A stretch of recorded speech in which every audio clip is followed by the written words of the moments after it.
Hello everyone. आज हम लोग संयुक्त राष्ट्र संघ के प्रमुख अंगों के बारे में जानेंगे। संयुक्त राष्ट्र संघ के 6 प्रमुख अंग होते हैं, जिसमें से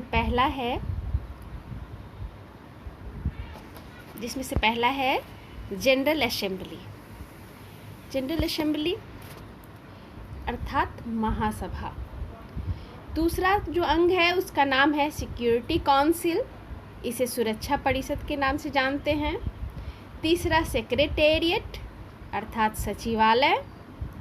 चौथा इकोनॉमिक एंड सोशल काउंसिल, आर्थिक एवं सामाजिक परिषद।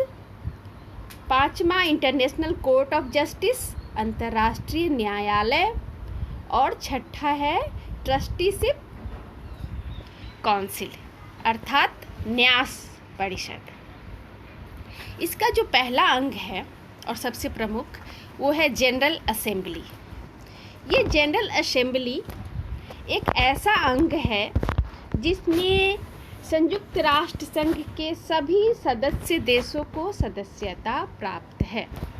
मैंने आप लोगों को बताया था कि कितने सदस्य हैं संयुक्त राष्ट्र संघ में, तो वो हैं 193। अभी इन सभी 193 देशों को एक समान मताधिकार दिया गया है। इनका जो मताधिकार का अधिकार है उन सभी देशों को एक समान दिया गया है। इसे जनरल असेंबली को विश्व का लघु संसद कहा जाता है। इसका अधिवेशन कम से कम साल में एक बार अवश्य बुलाया जाता है, जो कि हर साल सितंबर महीने में न्यूयॉर्क में होता है। इस महासभा का जो कार्य है वो मुख्य रूप से कई समितियों के द्वारा संचालित किया जाता है।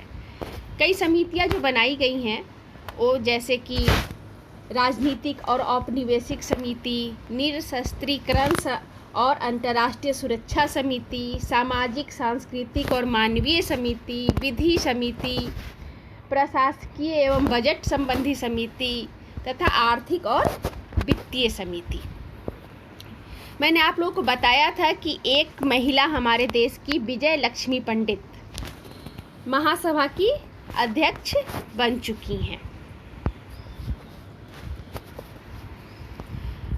हाँ बच्चों, तो दूसरा जो है वो है सिक्योरिटी काउंसिल अर्थात सुरक्षा परिषद। सुरक्षा परिषद को दुनिया का पुलिसमैन भी कहा जाता है। क्यों इसको दुनिया का पुलिसमैन कहा जाता है? क्योंकि ये पूरे दुनिया में शांति और रक्षा का उत्तरदायित्व इसी के ऊपर है, सिक्योरिटी काउंसिल के ऊपर। इसके सदस्यों की संख्या 15 होती है, जिसमें से 5 अस्थायी सदस्य हैं और 10 अस्थायी सदस्य। इसके 5 अस्थायी सदस्यों के नाम हैं अमेरिका, ब्रिटेन, चीन, फ्रांस और रूस। जब तक ये सुरक्षा परिषद का अस्तित्व बना रहेगा तब तक इन 5 की अस्थायी सदस्यता बनी रहेगी। ये 5 की अस्थायी सदस्यता कितने वर्षों की होती है? ताउम्र है, जब तक सुरक्षा परिषद है। ठीक है। और सुरक्षा परिषद के जो 10 अस्थायी सदस्य होते हैं वो महासभा के द्वारा 2 वर्षों के लिए चुने जाते हैं। सुरक्षा परिषद के प्रत्येक अस्थायी सदस्य को वीटो का अधिकार प्राप्त होता है, जिसे निषेधाधिकार कहते हैं। ठीक है। इस व्यवस्था के अनुसार किसी भी महत्वपूर्ण निर्णय में कोई सदस्य देश विपक्ष में अगर वोट देता है तो वह विषय अस्वीकृत किया जाता है। ठीक है, अर्थात अस्वीकार समझा जाएगा। किसी भी मुद्दे पर अगर ये अस्थायी सदस्य जो है ये 5 इनमें से कोई भी अगर अपना वीटो इस्तेमाल कर देगा तो वो विषय अस्वीकृत समझा जाएगा। इस सुरक्षा परिषद का जो कार्य है वो सुरक्षा परिषद की महासभा से महासचिव की नियुक्ति की सिफारिश करती है और अंतर्राष्ट्रीय शांति बनाए रखने का काम करती है। ये आप जिनकी तस्वीर देख रहे हैं ये है एंटोनियो गुटेरस। एंटोनियो गुटेरस के बारे में मैं अभी आप लोगों को बताने वाली हूँ। नेक्स्ट जो अंग है वो है सचिवालय। ये संयुक्त राष्ट्र संघ का प्रशासनिक अंग माना जाता है, यानी कि ये प्रशासन देखने का काम करता है। यहाँ पर डे बाय डे का काम सारे होते हैं। यहाँ पे लगभग 10,000 कर्मचारी यहाँ काम करते हैं जो कि अलग अलग देशों से आए हुए हैं। इन सब का सबसे बड़ा अधिकारी महासचिव होता है। यही महासचिव, जो तस्वीर आपने अभी देखी इनकी, यही महासचिव अभी तत्काल में संयुक्त राष्ट्र संघ के हैं। संयुक्त राष्ट्र संघ का पहला महासचिव त्रिगवेली थे। सचिवालय में एक महासचिव और अन्य कर्मचारी होते हैं। महासचिव की नियुक्ति 5 वर्षों के लिए सुरक्षा परिषद की सिफारिश पर महासभा के द्वारा की जाती है। ये बात बिल्कुल आप लोग नोट कर लें कि इनकी नियुक्ति 5 वर्षों के लिए होती है और सुरक्षा परिषद की सिफारिश पर महासभा के द्वारा की जाती है। किसके द्वारा की जाती है? तो महासभा के द्वारा और सुरक्षा परिषद की सिफारिश पर। महासभा खुद से नहीं कर सकता है, सुरक्षा परिषद इसकी सिफारिश करेगा। दक्षिण कोरिया के बान की मून पहले थे, इनसे पहले एंटोनियो गुटेरस से। अभी ये संयुक्त राष्ट्र संघ के महासचिव नहीं हैं। इसमें किसी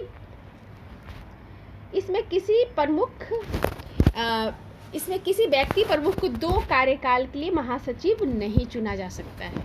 अर्थात जो महासचिव बनेगा वो सिर्फ 1 कार्यकाल के लिए ही बनेगा, 5 वर्षों के लिए ही बनेगा। सुरक्षा परिषद के किसी भी अस्थायी देशों का कोई भी व्यक्ति महासचिव नहीं चुना जा सकता है।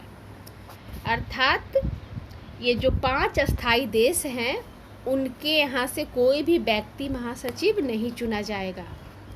जहाँ सचिवालय कर्मचारी अलग अलग सदस्य देशों के लिए चुने जाते हैं। जितने भी सचिवालय में 10,000 लगभग कर्मचारी काम कर रहे हैं, ये सारे अलग अलग देशों से चुने जाते हैं। संयुक्त राष्ट्र संघ का आप ध्वज देख रहे हैं। इसका मुख्यालय कहाँ है?